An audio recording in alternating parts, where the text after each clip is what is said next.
Oke, assalamualaikum warahmatullahi wabarakatuh. Kembali lagi bersama saya di Tani PSP ya.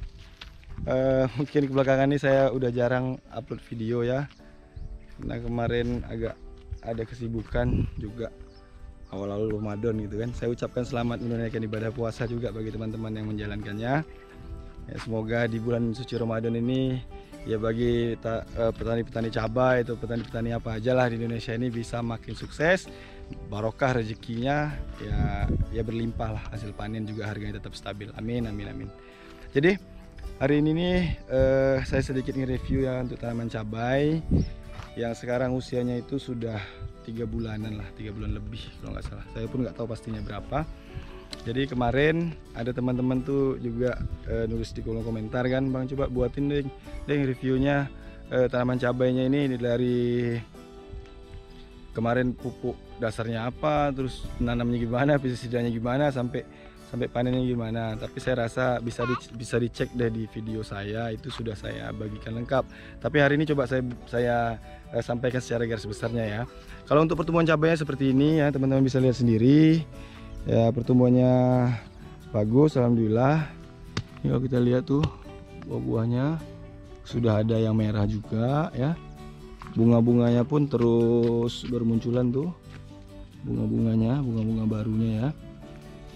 Kalau buah-buahnya sih ya standar aja sih, kayak biasa gitu. Ya ini standar aja sih buah-buah cabainya nih. Jadi pertumbuhannya itu sih normal aja. Cuman kan kemarin ini tanaman cabai kami ini persisnya itu diserang sama ulat-ulatan. Kita butuh 4 kali interval, 4 sampai dengan 5 kali interval untuk rollingan insektisida baru dia bisa selesai serangan ulat-ulatnya. Makanya untuk buah-buah cabainya ini agak kurang agak kurang lebat buahnya, karena banyak dihabisin untuk buah-buah yang busuk kemarin itu, seperti itu. Jadi dari hitung-hitungan teman-teman di sini kemarin itu kita buangin buah ya busuk aja itu, setelah kemarin kita kilokan itu hampir 1 ton. Jadi 1 ton kita lagi petik buang busuk untuk buah-buah yang diserang sama hama ulat, seperti itu. Nah, jadi kemarin di tanaman cabai kami ini juga ya, kita melakukan pemetikan hijau juga.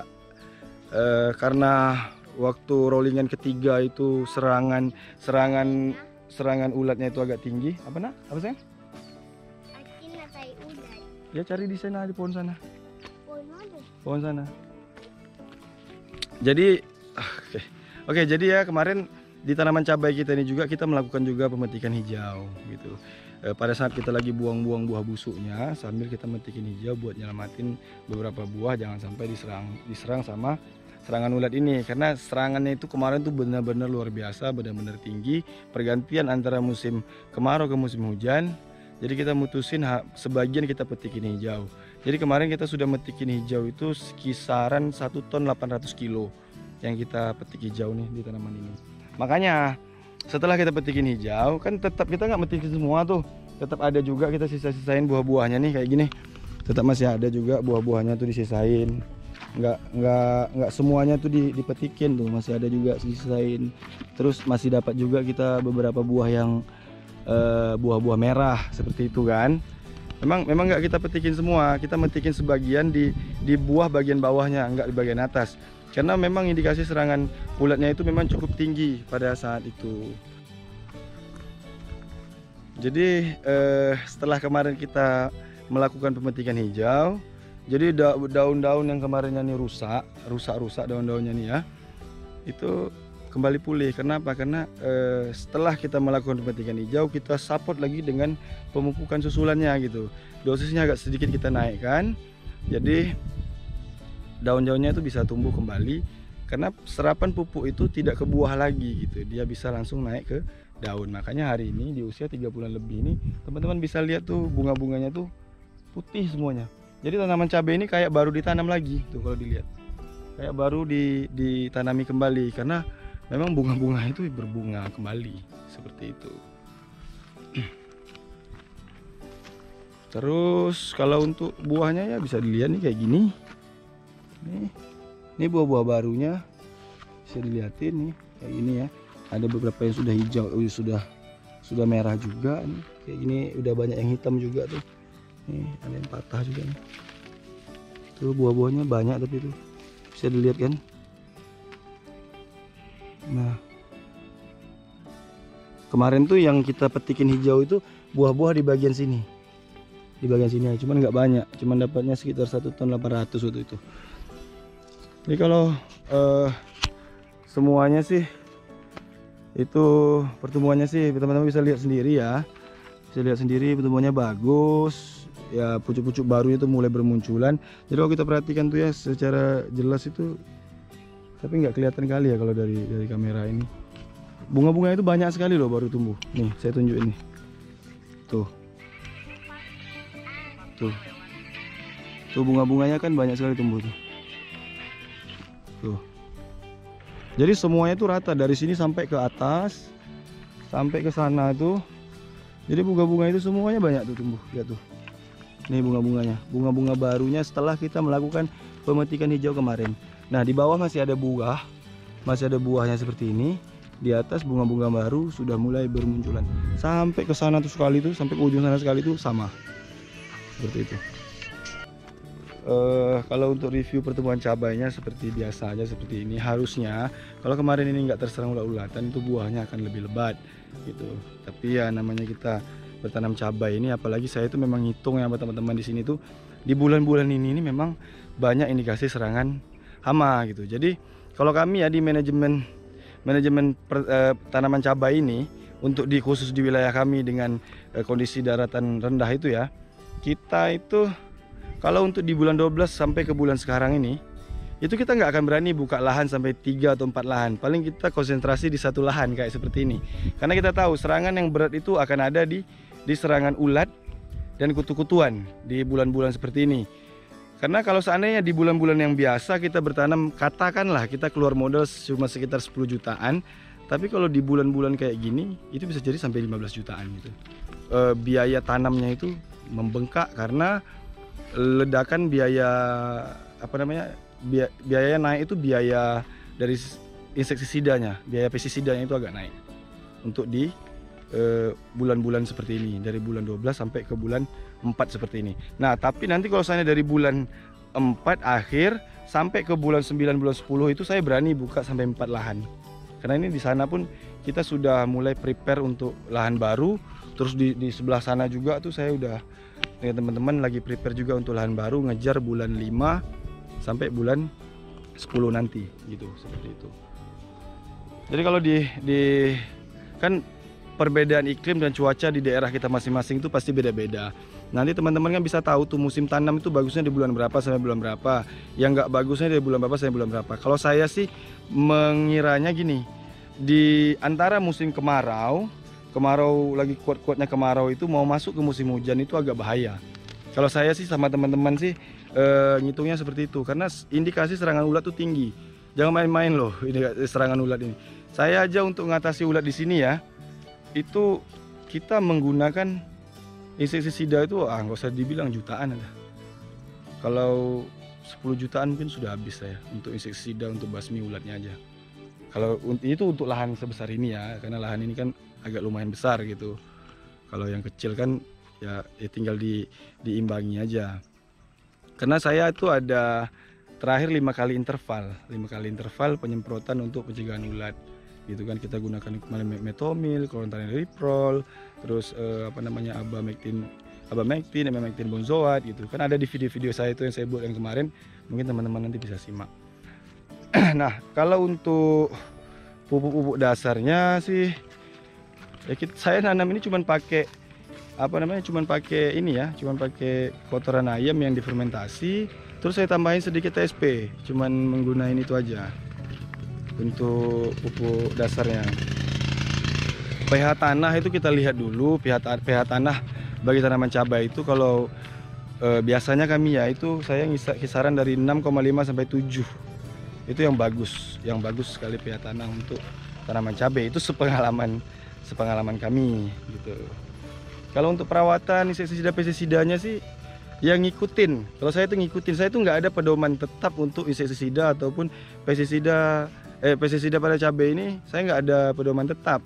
Karena gini, saya tuh lihat dengan teman-teman di sini tuh gini, kita selalu diskusi gitu, kita ngelihat dulu indikasi serangan hamanya itu apa gitu. Kalau dia terkena jamur, jamurnya apa? Kita harus pakai insektisida berbahan aktif apa, seperti itu, dalam golongan apa. Itu kita rembukin dulu, baru kita aplikasikan. Jadi saya tuh nggak ada patokan tetap, ataupun nggak ada produk-produk tetap, merek-merek tetap untuk di tanaman cabai. Kalau untuk bahan aktifnya mungkin teman-teman udah tahu lah. Di tanaman cabai ini paling apa sih untuk kutu-kutuan sih, kita paling di golongan avermectin gitu kan, paling di abamectin gitu. Terus untuk jamur-jamur itu ya di golongan apa kan, seperti itu. Untuk tanaman cabai itu kan serangan hamanya itu aja gitu. Cuman yang harus kita jaga itu bagaimana hama-hama pada tanaman ini tidak resistensi. Itu aja yang harus kita jaga sebenarnya. Jadi kalau teman-teman nanya ya, saya tuh insektisidanya pakai apa aja, banyak, insektisidanya banyak, tergantung serangan hamanya gitu. Jadi kalau seandainya teman-teman mau ya, saya bisa kirimkan tabel golongan insektisida ke teman-teman juga. Kalau seandainya dia terkena kutu-kutuan itu, saya biasanya pakai insektisida berbahan aktif apa aja dan merek apa aja. Itu saya ada semua, memang ada, saya sama teman-teman di sini memang sudah kita konsep. Jadi apabila ada yang indikasi serangannya itu kita tinggal buka tabel-tabelnya, kita tinggal buka catatan-catatan kita ya. Oh serangannya ini, oh dia sudah sebanyak ini gitu. Kisaran usia dia udah menyerang tuh sekian hari, kira-kiranya dia harus kena bahan aktif ini, yang bahan aktifnya tuh sekian persen gitu, baru dia bisa mati. Itu ada kita catatannya. Jadi kalau teman-teman nanti kiranya perlu, saya bisa kirimin tabelnya, tabel golongan insektisida dan fungisida.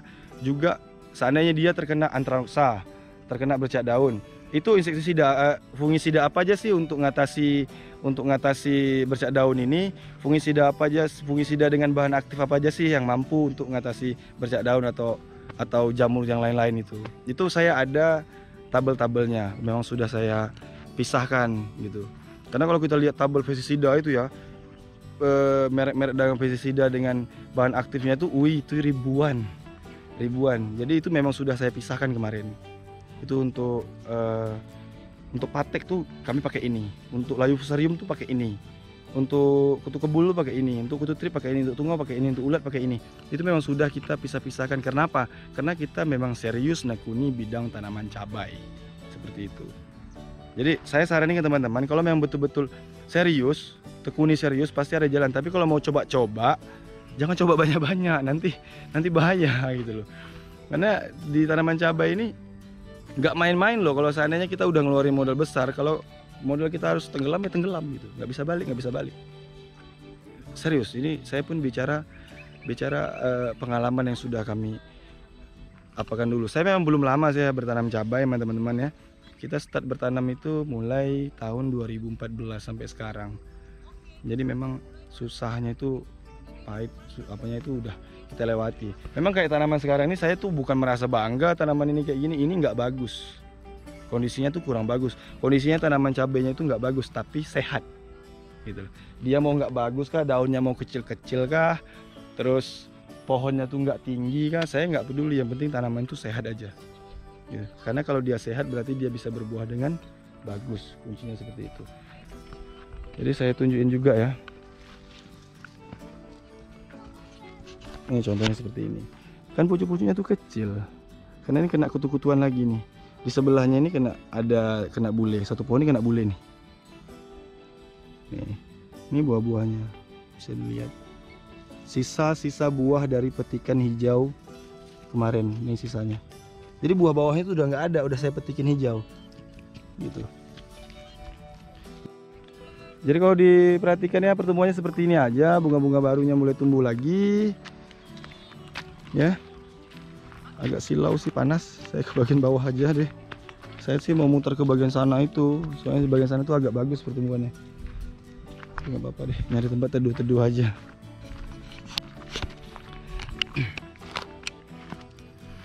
Jadi kalau seandainya mau ditanya saya itu nanamnya itu dari awal tuh gimana ya teman-teman, mungkin bisa buka video saya dari awal, karena kalau mau saya jelaskan dalam satu video ini terlalu panjang gitu. ada itu apa namanya, playlistnya tuh ada di apa, di channel saya itu ada playlistnya, memang khusus di kebun ini aja. Karena kemarin saya janji memang khusus untuk kebun ini saya akan reviewkan full dari awal penggarapan lahan, pembibitan, pupuk dasarnya, perawatannya, pemupukannya sampai ke panen gitu. Buktinya dari usia 1 hari semai pemindahan sampai usia 3 bulan atau 100 hari lebih ini aja masih saya buatkan video-videonya. Walaupun ekspektasinya tuh gini, saya tuh pengennya tuh kemarin dalam satu lahan ini saya nge-review dari awal sampai akhir itu hasilnya tuh benar-benar memuaskan gitu.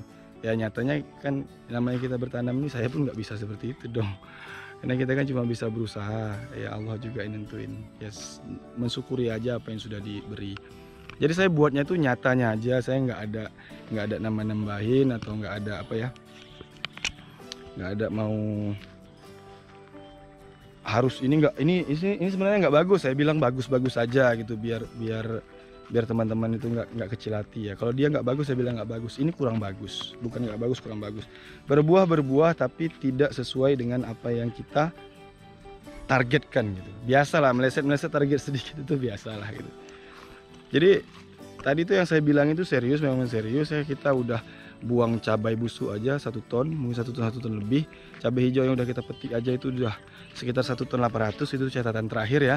Belum ditambahin lagi cabai-cabai merah ini. Jadi kalau kita total dari kemarin, dari 2,5 bulan kemarin sampai ke 3 bulan lebih ini, itu sudah keluar hampir 2 atau 3 ton lebih lah. Udah kita melakukan pemetikan di lahan ini hampir 3 ton lebih. Dan ini nanti akan saya buatkan juga videonya, bunga-bunga barunya ini seperti apa.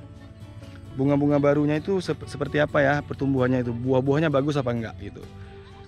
Karena memang biasanya kalau kita di tanaman cabai ini kita metik hijau itu rata-rata daun akan cepat tumbuh dan bunga-bunga baru akan cepat tumbuh. Rata-ratanya seperti itu gitu. Tapi ini saya nggak tahu juga karena ini masuk musim hujan ya, indikasi serangan jamur itu pasti ada gitu kan. Ya mudah-mudahan saya juga bisa ngatasi nanti gitu untuk serangan sama jamurnya.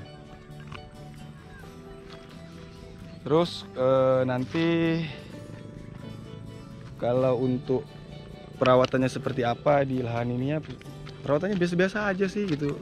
Pestisida yang biasa-biasa aja. Cuman kita konsisten aja gitu. Kalau kita melakukan pencegahan 4 hari sekali ya kita 4 hari sekali gitu. Kita nggak ada molor-molor. Jadi kita di tanaman cabai ini kita nggak ada toleransi gitu. Kalau hari ini kita harus mupuk, kita mupuk. Kalau hari ini kita harus nyemprot, kita nyemprot. Kuncinya itu, jangan malas-malasan. Kalau sekali aja kita coba malas-malasan, nanti keterusan akibatnya di kita. Kita tuh gini ya, berharap hasilnya bagus, tapi kita malas ya nggak bisa. Gitu. Ya, apalagi di bulan suci Ramadan ini ya. Ya, kita banyak bertanya, banyak berbagi ilmu, banyak berbagi ini, saya rasa pun akan lebih barokah gitu. Bunga-bunganya seperti ini. Nih. Ini bunga-bunga barunya. Jadi kalau teman-teman perhatikan video saya kemarin ya, ini persis kayak tanaman cabai saya yang tahun lalu ada saya buatin videonya juga, itu yang buah keduanya tuh kayak gini persis gitu loh.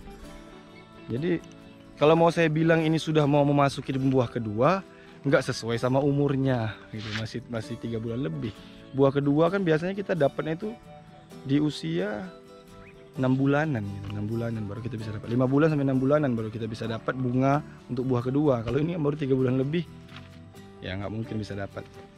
Tapi ya saya nggak tahu, dia ini memang benar-benar lebat, bunganya itu lebat sekali ya. Nanti akan saya buatkan videonya malam deh biar teman-teman bisa lihat juga bunga-bunganya gitu. Bunga-bunga itu nggak berhenti, terus berbunga aja gitu. Nah, ada satu hal penting lagi pengen saya sampaikan ya sama teman-teman itu, untuk khususnya di hama ulat ini ya, karena saya pun jengkel sama ulat ini. Jadi coba teman-teman perhatikan, kalau atas catatan kita ya, atas note kita sama teman-teman tuh, dia nyerang tuh dari usia 30 hari, 30 hari, 39 hari, 43 hari, 54 hari, dengan 73 hari. Terus 90 hari. Biasanya dari 90 hari ke 100 hari itu dia habis sendirinya. Seperti itu. Biasanya seperti itu. Jadi hati-hati di usia-usia segitu kalau seandainya ada indikasi serangan ulatnya. Gitu loh. Ya mudah-mudahan nggak diserang, teman-teman yang lain tuh nggak diserang ulat. Karena dalam 1 tahun tuh kadang-kadang nggak ada diserang sama sekali loh. Kadang-kadang tuh gini, dalam 1 tahun kayak katakan 2020 kami nggak ada diserang sama sekali sama ulat, nggak ada sama sekali. 2021 baru kena, mungkin 2020 besok nggak kena, mungkin 2023 baru kena. Kita pun nggak tahu. Itu kan tergantung musim dan cuaca kapan kita bertanamnya. Kalau saya sih menilainya pada saat kemarau panjang mau ketemu dengan masuk ke fase musim hujan itu akan ada indikasi serangan ulatnya. Karena sudah 2 kali nih kayak gini. Kita lihat catatan tanaman kebun lalu tuh kayak gitu. Jadi saya juga nyaranin ke teman-teman ya. Kalau teman-teman lagi buka satu lahan, buat satu catatan khusus buat kita nge-review gitu loh. Ini saya ngasih masukan gitu. Teman-teman nanam cabai ini kapasitas 1000 batang, 1000 pohon gitu. Dibuat itu, dibuat historinya itu dibuat. Kita nanam tanggal berapa, kita nyemprot tanggal berapa, kita mupuk tanggal berapa, kita metik tanggal berapa, apa-apa aja serangan hamanya itu kita buat. Kalau bisa kita fotoin gitu, atau kita tinggalin video-videonya, kita save. Jadi pada saat kita nanam ke lahan berikutnya, kita mau buka tanaman baru lagi, seandainya ada indikasi serangan yang sama, kita bisa nge-review di kebun kita yang lama gitu. Usahakan mencatat gitu loh. Kalau kita cuma ingat dengan pikiran kita aja ya nggak bisa kita ingat gitu, karena kita bukan komputer, kita bukan mesin bisa ingat kayak gitu. Kita bisa ingat paling sekedarnya aja. Jadi saya sarankan menulis gitu. Saya tuh walaupun saya sama teman-teman di sini tuh ya petani ya, saya nggak pernah nganggap profesi petani ini profesi yang rendah gitu. Kita bisa sukses dan maju di pertanian, yang penting metodenya tepat aja. Contoh pada saat ini, di lahan ini kita sudah habis modal kisaran 70 juta. Sudah habis modal kisaran 70 jutaan di lahan ini gitu. Bukan nggak pusing mau ngembaliin modal segitu, tapi pada saat terkena serangan kutu-kutuan, oke, cepat dicegah. Terkena serangan hama-haman, ulat-ulatan, cepat dicegah. Kenapa? Kita tuh bukan ngejar untungnya, kita ngejar kita bisa mutar modalnya gitu. Kita bisa ngejar modalnya. Kalau untungnya biar yang di atas aja nentuin gitu loh. Kita bisa ngejar modalnya, selamatin modalnya. Karena kontraknya para petani itu, permanennya para petani itu dari modalnya. Karena kita nggak ada surat kontrak, ini petani ini karyawan, setiap bulan terima uang, nggak ada. Kontrak kita adalah modal kita sendiri, seperti itu. Kalau saya sih sama teman-teman sih, pikiran kami seperti itu, gitu loh. Ini saya cuma sharing ya, saya bukan petani cabai senior, karena ada beberapa teman-teman yang nanya, makanya saya jawab. Jadi saya jawab lewat video ini, karena mungkin ada niat mau jadi petani cabai, gitu loh. Jadilah petani cabai, karena pasar cabai masih besar dan sangat prospektif. Karena namanya dunia pertanian inilah dunia usaha yang unlimited, seperti itu. Oke ya, mungkin udah cukup panjang videonya. Nanti teman-teman minta dibuatin video apa, nanti saya akan buatkan. Kedepan ini nanti saya akan buatkan video tentang manajemen kami di tanaman cabai ini. Gimana kami ngaturnya, gimana mutar uangnya, berapa modalnya, terus gimana ngerawatnya. Terus kami kan nggak rame, itu cuma 3 orang 4 orang. Gimana sih caranya bisa buka sampai 3-4 lahan gitu. Itu nanti akan saya buatkan satu videonya khusus setelah video ini saya upload. Oke ya. Terima kasih. Salam sehat dan sukses bagi seluruh petani di Indonesia. Jadi mudah-mudahan puasanya barokah. Apalagi di bulan suci Ramadan ya. Kalau seandainya di video-video saya sebelumnya ada banyak mungkin kesilapan ngomong saya, mungkin ada menyinggung perasaan teman-teman, mungkin ada teman-teman yang nanya saya lupa jawab ya, jangan kecil hati, saya mohon maaf yang sebesar-besarnya ya. Oke, terima kasih. Assalamualaikum warahmatullahi wabarakatuh. Sampai ketemu di video selanjutnya.